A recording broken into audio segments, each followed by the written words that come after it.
Well, thank you, Michael, for that great introduction, and I'm honored to be here today. In particular, the United Way has done such fabulous work for this community, and that work goes on. And the work that it's doing, thanks to the involvement of the GM Foundation, is just fabulous. To help both high schools and early childhood in that massive effort is just a wonderful thing to see. And that's why I'm happy to be here today, to not only be honored by being here, but also to celebrate their success and encourage their success. So it's great to be with you. The other thing I'd like to do before I get started is actually we have some great people with us. And so what I'd like to do is recognize we have a number of people from the Board of Education. So I'd just ask you to rise so people can recognize having the Board of Education here is a special thing.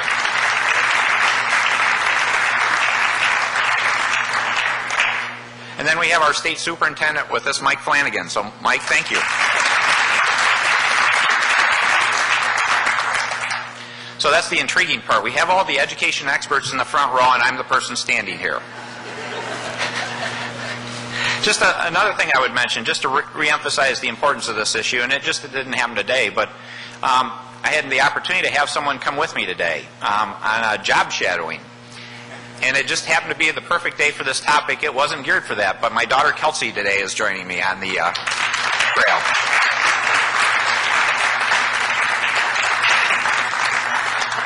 So you know I'm going to hear about that later. But it is great to be with you because this is such an important topic.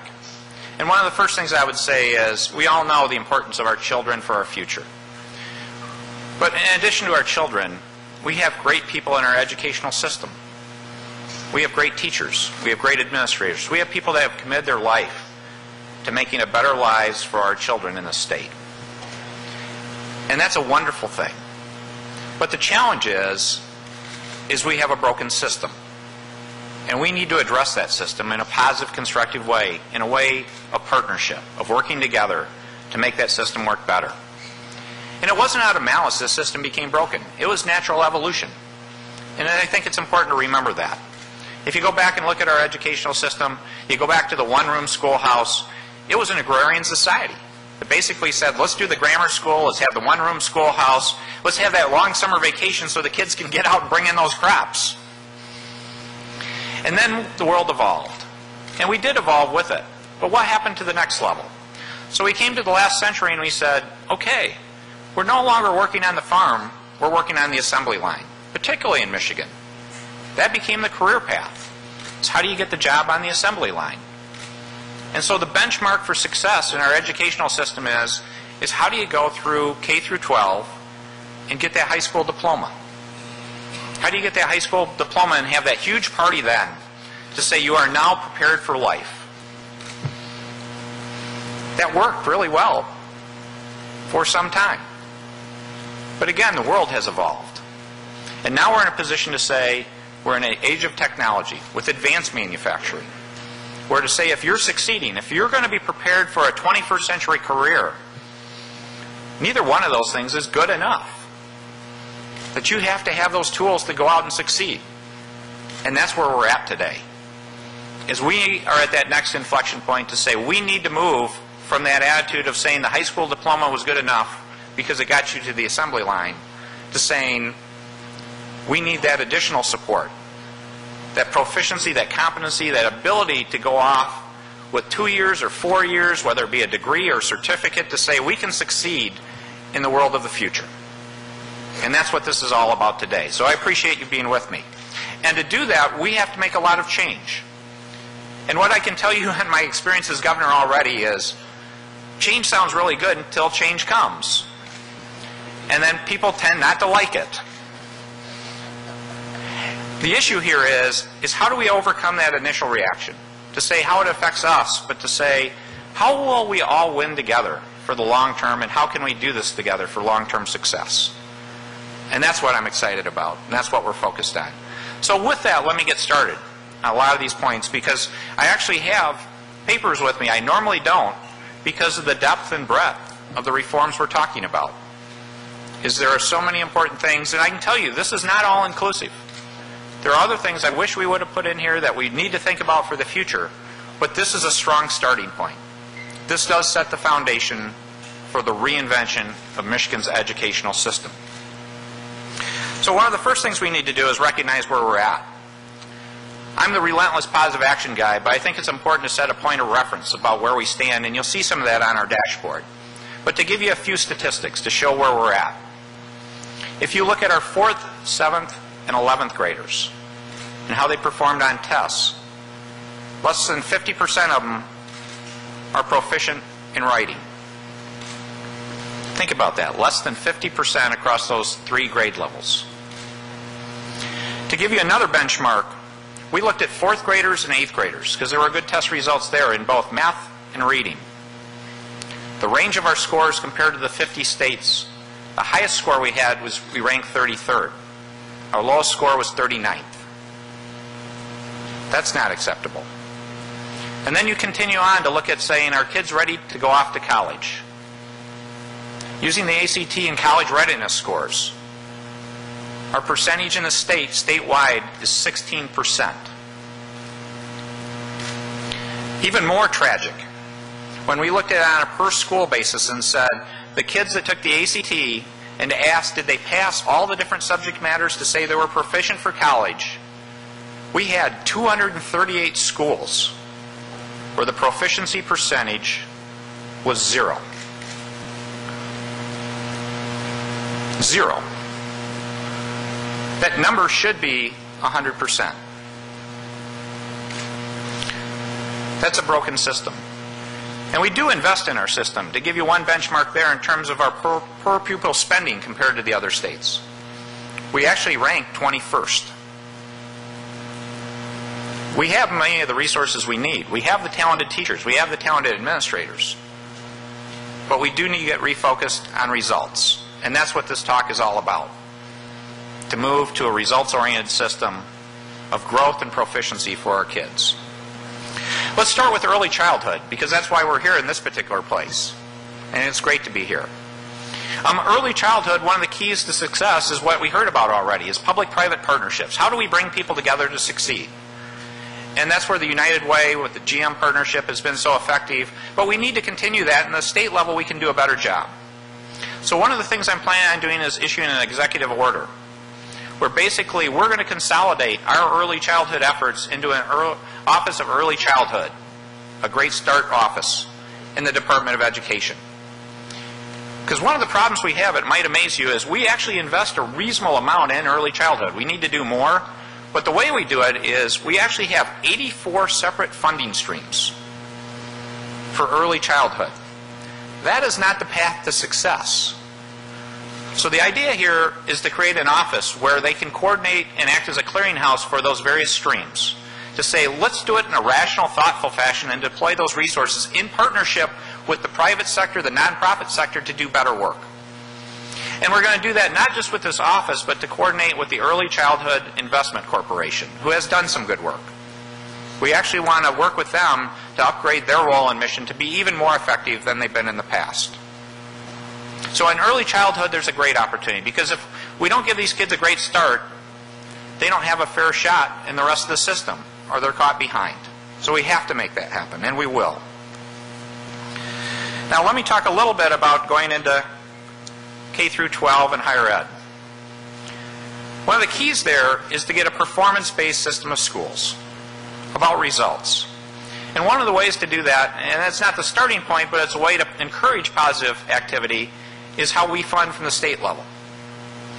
So in terms of funding from the state level, when we do the 2013 budget message, I'm going to ask that we actually create a bonus pool, additional dollars above the foundation allowance, and have those dollars available to reward school districts and schools that show their children are growing at least 1 year's growth for each year of instruction.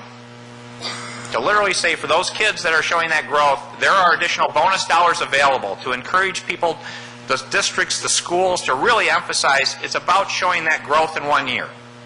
And I emphasize the 1 year of growth concept, not proficiency, because we do have schools in very different places.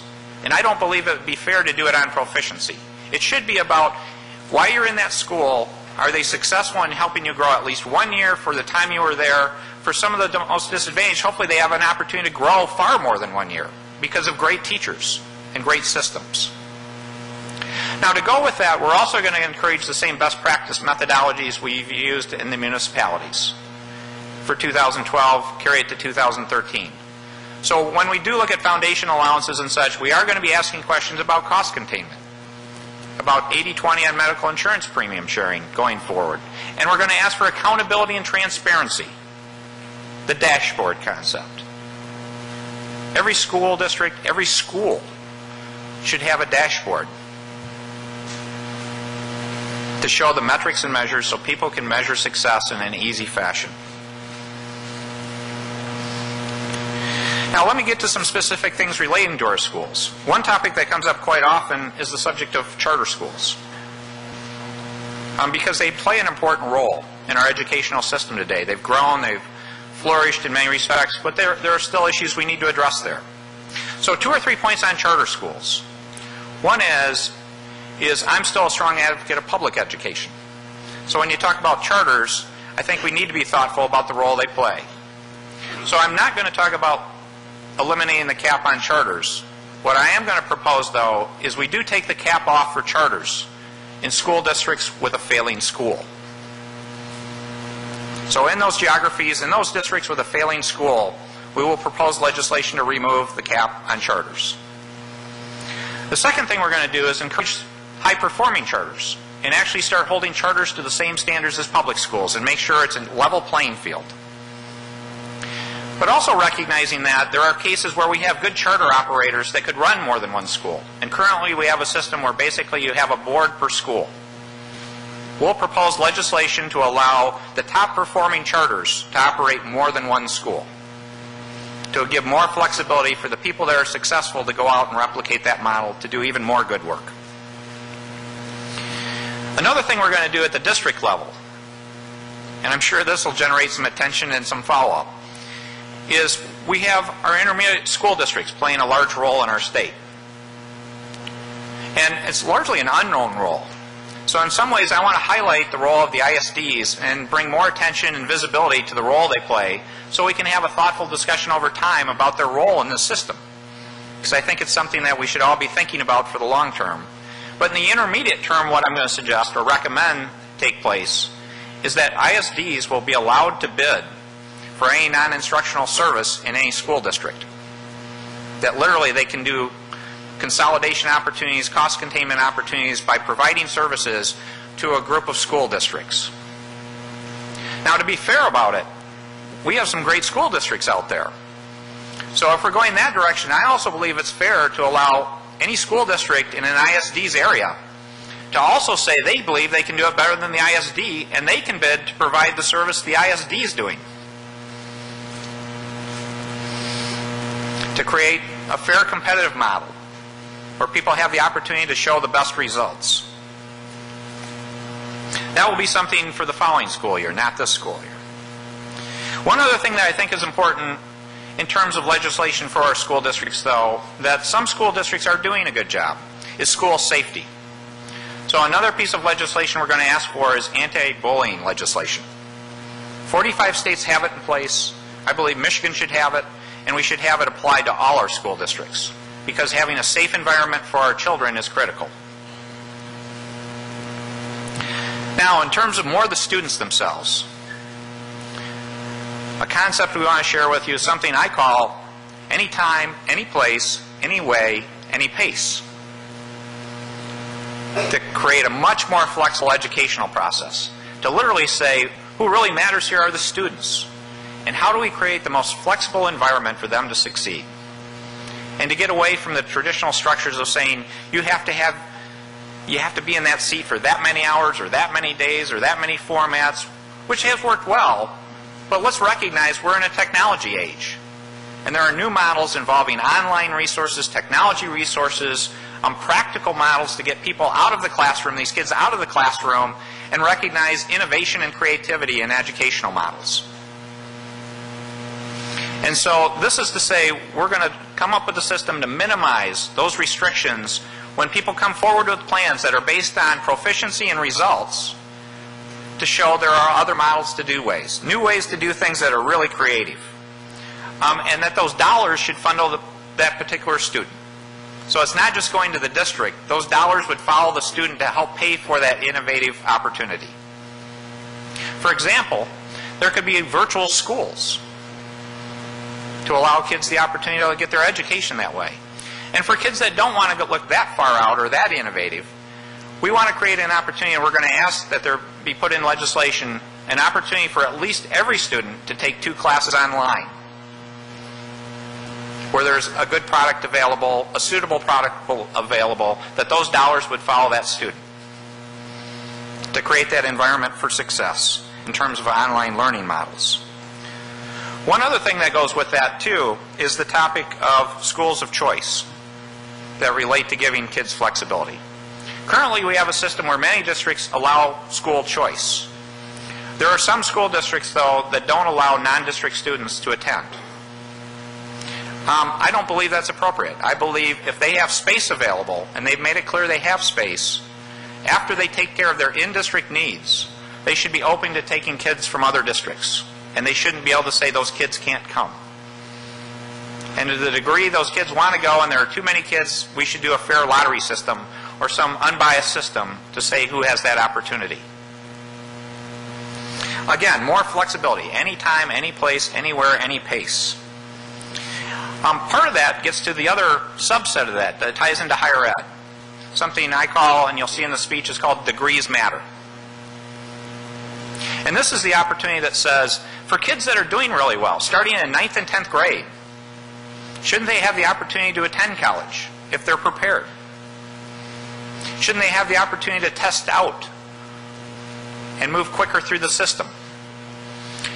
Because one of the things we talk about very often is the need to help kids that are struggling. And that's a critically important discussion. But we haven't built a system to allow kids to really fly that are ready to go. And let's create that system to let them fly, as long as they show they're proficient and they're growing. So it's really setting up a system to allow some testing out. It's really to create a system to say, can't we have a system where a student can go to a high school, take a class in a community college, take a class in a university? And shouldn't they be able to get credit at all those places for the work they've done? We have far too complicated a system today to say those credit hours can only be used one direction, one way, make it very exclusive, make it difficult, when shouldn't our system be encouraging them to say, go, explore, take that opportunity? And so what we propose is to make a system so as someone goes through that high school, the community college, the university system, those credits will be transferable forward and backward. To give you one illustration, if someone takes a year at a community college and then they go off to a university, shouldn't they be able to say to that community college then, again, with meeting some other criteria, but shouldn't they be able to take some of those university credit hours to say, I would like my associate's degree too? A funny personal story, just as an aside, is literally I live this. You heard the remark, you all know I'm the nerd here in the room. But literally, I had to use a community college class to earn a high school diploma. I wouldn't have earned a high school diploma but for the fact I took a community college class and applied it to my high school diploma back in the 70s. So it's an opportunity to speed things up, to create opportunities for kids. Now, so a performance-based system about any time, any place, anywhere, any pace. Now, the next piece that's critical, though, are our teachers and administrators. They are the core of the system, and they are good, hardworking people, and we need to encourage them to be in a performance-based system also. Nothing matters more than a great teacher. They change lives. And it's great to see some representatives from the educational community here today. One of the benchmarks I used is we actually looked around to say the educational community, the teachers themselves want reforms. And so one study in particular I was going to cite is earlier this month, the American Federation of Teachers actually outlined a report about what teachers were looking for.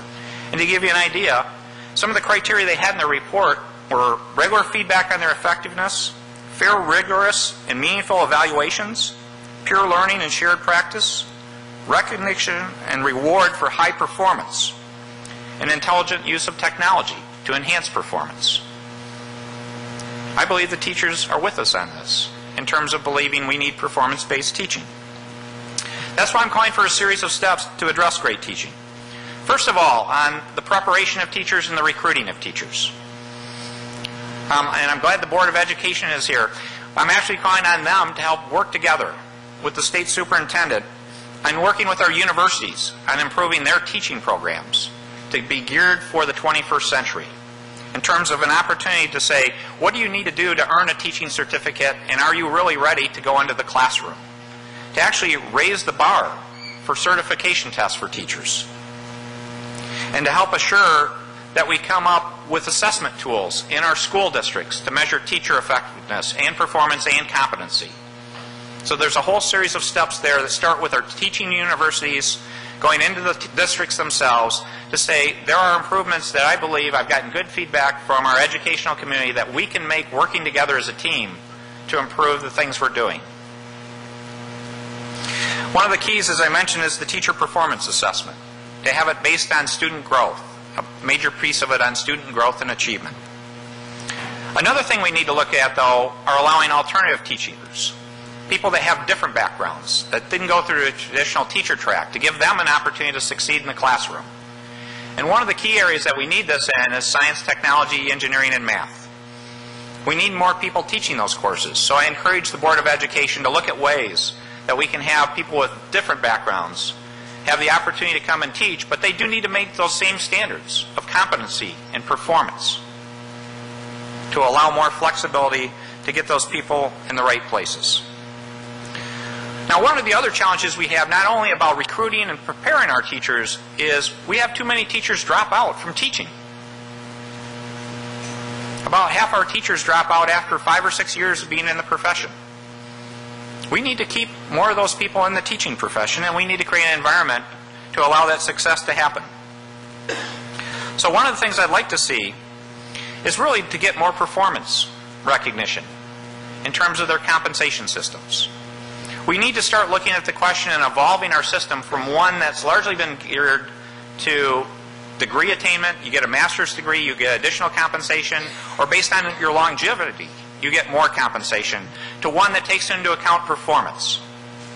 And to figure out a good transitional path to say, how do we evolve the system in some rational fashion to one that's performance-based in terms of recognizing results in the classroom and success of those teachers and rewarding those teachers for their great performance. Part of that also gets to a topic that usually perks ears up, is the question of tenure. And today, I'm announcing that I'm going to ask the legislature to do tenure reform. And to reform it in a thoughtful fashion that some other states have done. And the model I'm proposing today is to say that tenure should first of all continue, but it should be awarded based on multiple years of successful teaching. To create a 5-year path of probation to say before a teacher can achieve tenure, they need to show 3 years of effective performance. And after those 3 years, after that 5-year probationary period, they can achieve tenure. But then to say there are these annual reviews that I mentioned. And of those annual reviews, at least 40% of it's based on student achievement growth, with other factors accounting for the balance. Now, tenure shouldn't be something to say you're never reviewed again. Using these teacher evaluations, that if a teacher is found to be ineffective for 1 year, they can start losing their tenure status. And after 2 years, if they show they're ineffective after 2 years, they can be replaced. We would give the districts the ability to have a 3rd year if they believe there are still reasons for those teachers to stay. But after either 2 or 3 years of ineffective teaching, someone should find a new profession. We'd also ask that we reform the system itself, so it be done in a more timely and cost-effective fashion, because it's not good letting people have uncertainty as to their careers or have districts be up in the air. So we'll ask for different ways to speed up the process of tenure reform, reviews and such, in terms of being more effective there. Also, one other thing I believe we need to do is when we have the tough situation about reducing teaching staffs, is I'm going to ask for legislation changing the methodology on how we do that. We've had a historical system in our state of really last in, first out. The most recently hired teacher is the first to go. I believe that should be based on performance and effectiveness of our teachers. So 2 things is to look at the concept of saying, let's look at teacher effectiveness in terms of setting those priorities, and also bring up the concept of a system of schools where the people running a particular school need to consent to someone coming into their school and simply bumping out teachers. Because schools are very careful things that have a great chemistry, may be working well, and to have it so people can simply bump into a school and disrupt that school without the administration being part of that process is not appropriate. So we're going to create a mutual consent process for them to enter a school. One other thing, though, on the positive side I view very much, though, is we need to recognize our best teachers even more. So we're going to ask that a new category of teachers be created, because too often we force our teachers on a path to administration when they hopefully wish they would like to continue being a teacher. So we're going to ask that we create a master teacher category and really create a situation where we can reward the best teachers, allow them to teach other teachers, create that environment of success so they can have an entire career teaching. Now, to go with the teachers, we shouldn't forget the administrators. So to the degree we've talked about performance, metrics, competency, we're going to ask that the same things be done for administrators in terms of asking the Board of Ed and the state superintendent to work on practices and procedures there. I've covered many things today. Last one I will mention, though, that was handed out is this dashboard. This should be our guideline. This should be our model to say, these are the things that we're going to look at and measure our kids. We have this at the state level now. It will continue to evolve and be a positive tool, but let's get it at the districts, let's get it at the schools, let's get it all across the board.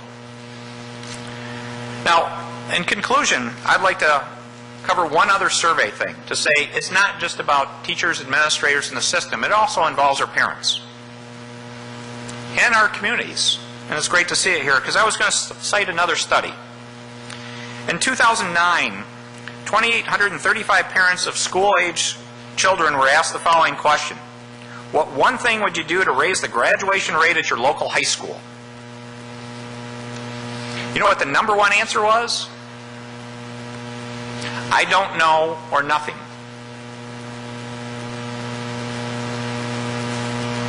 So this is not us alone in terms of the people in the system. We all are all in the system. Whether you're a parent, whether you're a citizen, we are all in the system, and we need to take the time to learn how we can all help have success for our children. To encourage that, one other thing I'm asking for is we found a Gallup student poll, because we've all been talking about it from our perspective. Wouldn't it be novel if we actually asked the students?